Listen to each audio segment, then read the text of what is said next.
Hello mga ka-sunshine.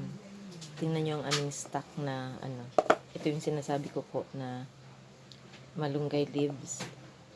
Ginagawa naming tea. Pagkagabi after ng dinner. Yan po. Marami pa po dito. Iba na ang laman ng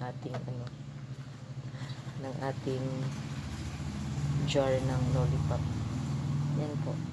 Tapos, gagawin po niyan, kakarampot lang po kukunin. Tapos, lalagay sa baso. Sold na ang tea namin. No need na bibili ng tea sa grocery. Mas maganda po siya. At grabe ang benefits ng nito. Ng malunggay leaves na to. Hindi po kami nagba-vitamin si Mamang. Yan lang po ang namin. Iniinom namin. Si Mamang din 70 years old na. Hindi rin siya nagba-maintenance. So, blessing. Yan lang po mga ka-sunshine. Flexing ang aming malunggay tea. Thank you and God bless.